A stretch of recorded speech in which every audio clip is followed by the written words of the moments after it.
Hey guys, Dr. Dex here. Today we are going to install a Thermowood IO soffit onto the ceiling of my front porch.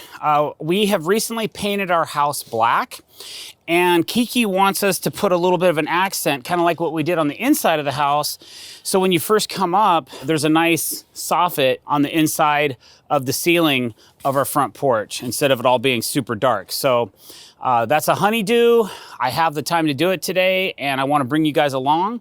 So welcome to our channel. If you don't already, please hit that subscribe button. So this is a thermally modified material put out by Lumber Plus, and we have just enough of it to kind of finish the inside of my soffit. So if you guys want to see us do the outside as well, where the eaves hang out past the beam, you got to leave a comment below and let me know, because I'm not sure if we're going to or not. So our goal is just to try to get the inside done. But this product, it's a tongue and groove.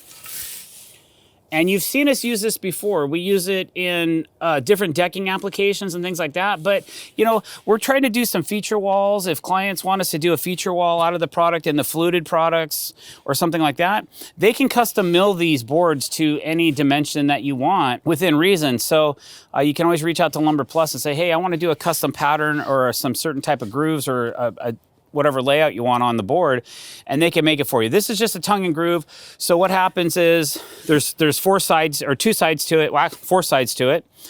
There's a top, and then there's the exposed side, which is down because it has a nice beveled edge right here and here. There's a tongue, and there's a groove on the board, and that's why they call it tongue and groove, because the boards fit together like this, so you don't see the tongue once the boards are put together. And that helps hold the boards tight together once it's installed, okay? And it also gives you a little bit of slack for reveal and that kind of thing. So sometimes they can still be a little bit bowed or warped, but since this product is thermally modified, it's pretty straight. We've installed 800 square feet of this and didn't have too many problems keeping it straight. The install we're doing today is a little bit unorthodox because there's already plywood up on the inside of this soffit. It's probably pressboard, it's not plywood, but it's like OSB or something, exposed OSB. So, or what I mean by that is that it has a finish on one side, like a textured finish. So we're just gonna cover that up. We're gonna remove a couple of laths that are inside for trimming purposes, and I'll probably use those as a nailing guide. I'm gonna be using an 18 gauge nailer today. I usually use a 15 gauge, but I thought I'd use a little bit smaller nail and see how it holds. If it doesn't hold up good, then we'll switch to the 15. I have them both here. The problem with using a 15 gauge is if you're not on the money, every time you shoot a nail, you can see the nails when you look up in the ceiling sometimes if you're very particular. So I'm gonna see if I can use a little bit smaller nail, a 2-inch stainless steel, 18 gauge. I'm gonna run a 18 gauge Metabo HPT pinner today, and we're gonna see how we do. It's only about 4 feet by 20, so it's only 80 square feet. So enough talking, let's get rocking, let's go. The first thing I need to do is there's some trim on the ceiling here, and those two pieces have to come down. And then there's also a piece of trim on the wall that I think I'm gonna take down as well, because like the first board I have, if you see right here, I wanna use this board because the stuff, you know, it's $5 or $6 a running foot, but I have this damage in the groove and I can't use that in the field or else you're gonna see this. I could cut it into two separate pieces, but I always like it better when we can use the premium lengths as premium lengths. So my answer to that is this is gonna be my starter board because it's damaged, and then that black piece of trim up against the house, that will cover this when I put it back up, okay? I'm cheating a little bit, but for me, I'm just saving a few bucks, so I'll be able to use a beautiful board and cover up the defect in it, which will just overall save me a little bit of material, and so on and so forth. So sometimes if you have a couple damaged pieces, if you plan it out, you can always start with those and trim them, and you never see the damage. Nobody knows, everybody's happy, looks good. Let's get this trimmed down so we can start cracking on this soffit. Oh, and it looks like there's a piece against the beam as well. So I'll probably pull that down, and then I have these automatic watering sprinklers as well. So we'll see where we end up.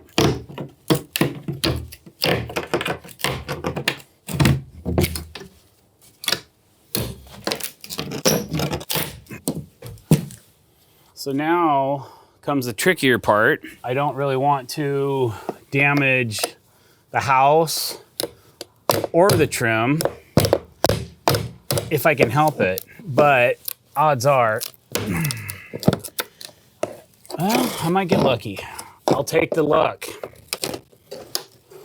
So this piece of trim I want to save and reinstall once we have the soffitting done. So I'm gonna try to get this off in one nice piece and not damage it too much. And then there'll be a little bit of touch-up painting to do when we're done. But if I can save these and not break them, I look at that as a win, because if not, then it's just gonna be a problem. It's usually just getting them started sometimes that, there we go. Well, good thing I have a little bit of touch-up paint.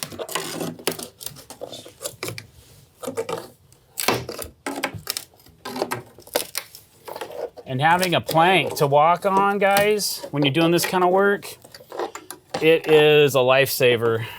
Really is. It just keeps you from moving up and down so much on a ladder.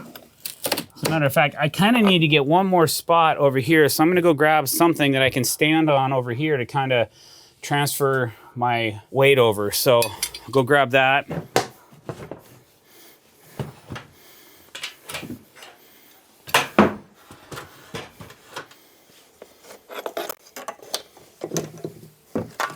Okay.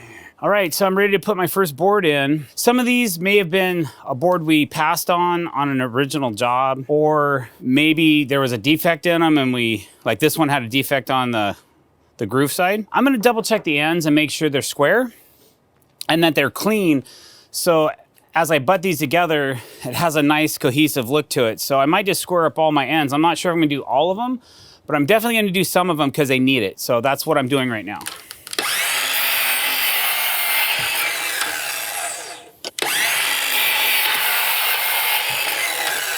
So this one I cut off because the tongue stops, it has some messed up edges on it. So this way, when I put the next piece in, it has a full tongue to grab onto. All right, so this is my first board. I'm gonna put the groove side against the house. And then with that 18 gauge pinner, about every 2 feet, I'm gonna go ahead and put a finish nail up through here to hold the board in place. From that point on, everything else is nailed through the groove, so you won't see it when you put the next board in, but you gotta put starter nails in to start. And also that 18 gauge pinner is a little bit nicer finished look nail than if you use a 15 or a 16 gauge, which is a little bit larger head size. So usually the trim will cover that, but sometimes it doesn't. I actually had one client once ask me about that, and I said, well, we use the bigger nails for better adhesion, but on the counter of that, you know, he was preferred to have less. I mean, I know that's being very particular, but I'm trying to make the client happy, so we'll see what happens.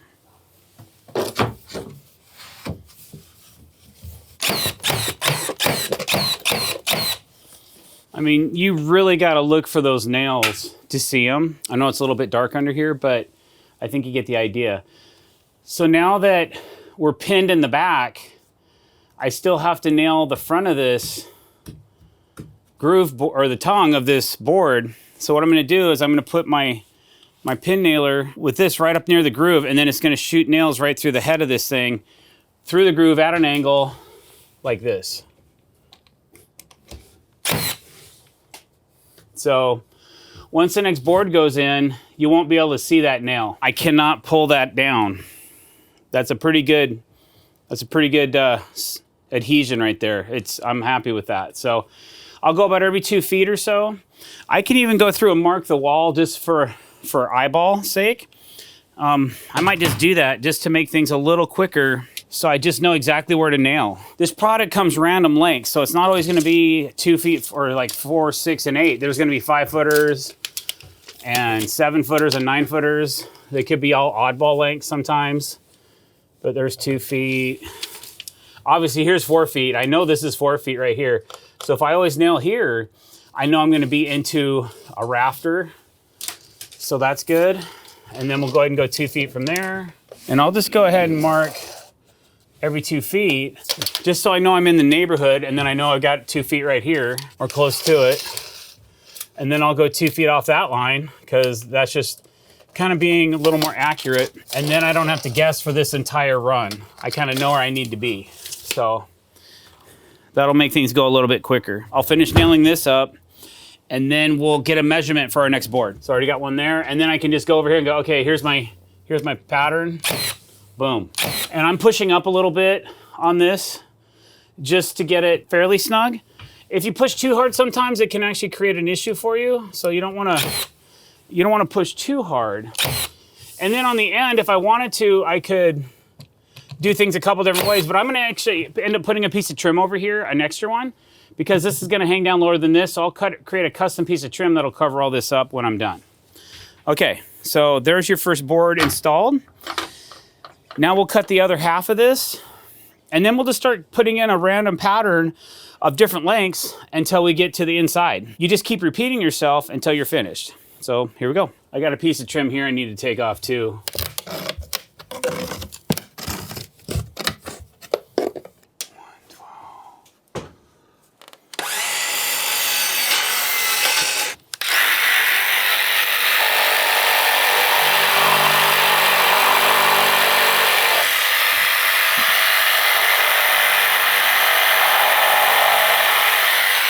Something you need to remember when you're notching for softening, everything's upside down. So if you don't notch it in the right spot, you may end up notching the wrong end because you didn't realize that you got to imagine the board being upside down when you notch it. So that's why I'm notching this corner and not this corner, because this board's getting flipped and put up against the house. Okay, so now my first run is done. It's nice and tight and straight and the seam looks good. So now I'm just gonna keep working out. I have a couple of can lights I gotta deal with, and these lights were installed 30 years ago, so I don't even think they're LEDs. I think we have LED bulbs in them, but I'm not sure if I'm gonna have to lower the can to get it to flush out with the new softening or what. So we got 2 or 3 to run before we can get that figured out. So I'm gonna go ahead and do that, deal with the lights, get past those, and then it's just off to the finish line after that. A little bit more trim has to come down. I'll probably take the sprinkler line down as well for now, and then we'll just kind of go from there.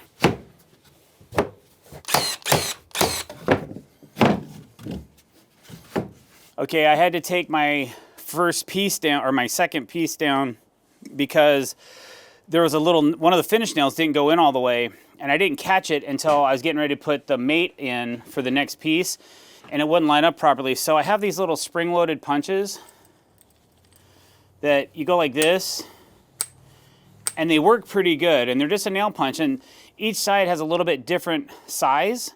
So I'm gonna use this skinny tip. I'm gonna pull back on this to punch the nail, and you can see it right here. Okay, so that's why my board didn't go in all the way. Maybe I'll use a little bit bigger side because I think it'll cradle the nail a little bit. There we go, little tap. Yeah, nice. Okay, so I guess I'll keep that on me in case I need it again. And then I'll take a mallet this time and I'll tap this baby in and make sure she's nice and snug. There we go. Okay, now it's in. Now I can go with this. I can just go back, and I don't have to go in the same nail hole or anything like that, because you're never going to see that extra nail hole that was made. And again, on this end over here, if I wanted to, I could even put nails going up, because I know that there's material up under here that I could attach to. So if I wanted to add an extra tack on the end, I could, because this is all getting trimmed out, so you're never going to see it. But for now, we'll just call it good. So now I can go ahead and get my mate. When you're working alone with softening, having a way to kind of bang it in is important. Tap this way just to make sure I'm tied up against my butt over here, and then I'm gonna make it nice and snug. Then I'm gonna go to my 2-foot mark. I'm gonna pick up on the board a little bit, go down line, make sure that I have my tongue is nice and tight. It's always good to take an extra minute, even if you just have to tap it in like that, just to make sure it's in. So now I just got to get a measurement for my next piece. I can do that two ways. I can use a piece of scrap if I have one that's long enough, or I can cut a longer board, cut this piece, use that here, and then take the scrap of that and use it on the next run. So that's what we'll do. We'll see what we got left here. So I always give myself an 1/8 inch play.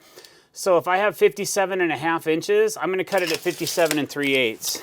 And then I have a little scratch pad that I'll just write it right on my tape, 57 3/8, so I don't forget my measurement. So I was hoping to use this board here because I have some damage on the surface.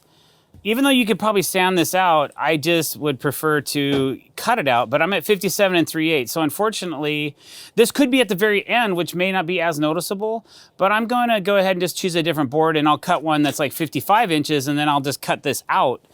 And it's just a way to minimize waste and maximize your scraps. So I'm always looking at that when I'm building something like this, just so I make sure I have enough materials to finish, okay?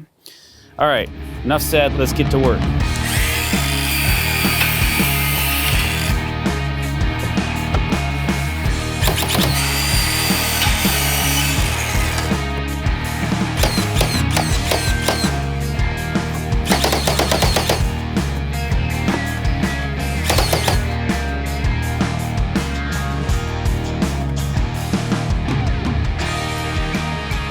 I just needed something that was 6 inches in diameter to replicate the whole of the light. If I'm off a little bit, it's no big deal because there's a humongous trim ring that goes around it that'll basically cover up any of my inaccuracies, we'll say. But I'm just gonna try to follow this line as much as I can. I already took my measurement, so it should fit. I'll finish using this little Kirkland signature cashew bin as my template for the rest of the install.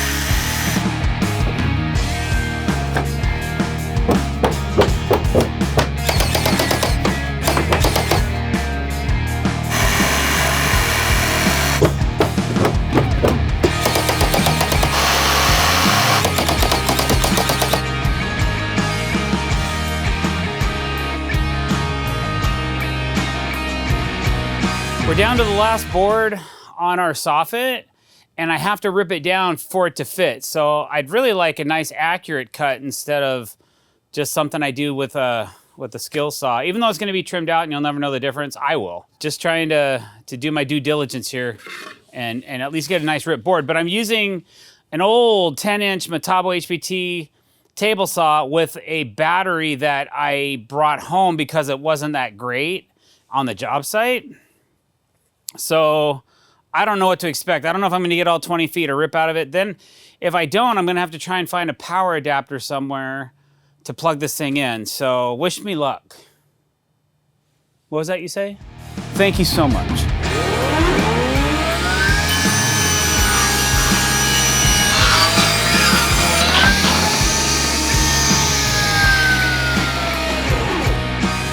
We made it.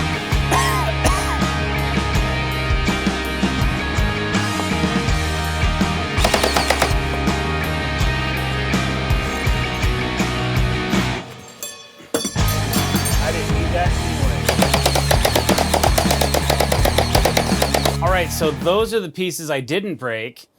And now I'm gonna make a couple custom pieces out of the iOS, one for this far end, which I'm not happy with the seam. When I first started, I should have notched the piece. Then I looked at it, I'll probably trim it out anyways.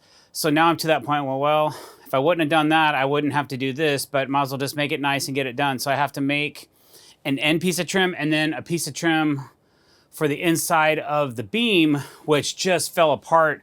Could not pull it in one spot. They used a different kind of nail and it was going into, the nails were going into a beam instead of siding. So it just made it really difficult to pull those. So sometimes you just gotta take the L and cool J it and then turn it into something good. So just a couple of pieces more to make. I'm just gonna get it done today so that this project is finished, except I have a question for you guys. What do you think of this? And should we do the same thing out here on the other side of the beam? And if we get enough comments that want us to, we will go ahead and we will soffit this side of the beam as well, if Kiki will allow it or if she likes it. Okay, so, but I want to come present her with, hey, this is what our audience said.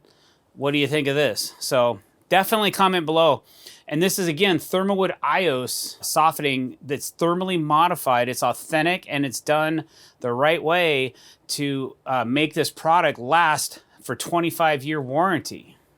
A 25-year warranty on wood. Who does that? So again, got this at Lumber Plus. So I thank them for shipping from Texas all the way to Washington State for this project. And let's finish up this trim and let's get the heck out of here.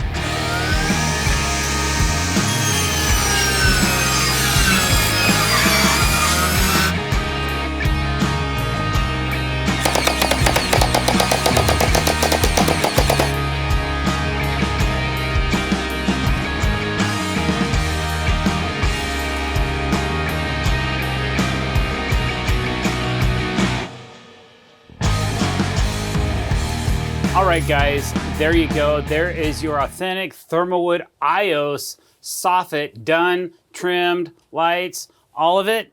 So if you like what you saw today, please don't forget to hit that subscribe button and the bell icon to be notified when we're putting out new content. We appreciate you. Stay tuned. Don't forget, hit the link below to get your own Dr. Decks t-shirt. And we're coming out with a podcast soon, so if you're interested in a podcast, let me know. Leave us some topic suggestions down below. And let me know what you think. Finished? Unfinished? Do we finish over here? We have some venting issues to think about, but what do you guys think? Should we do both of them or leave this alone and just enjoy this? Thanks for watching, guys. Have a great day.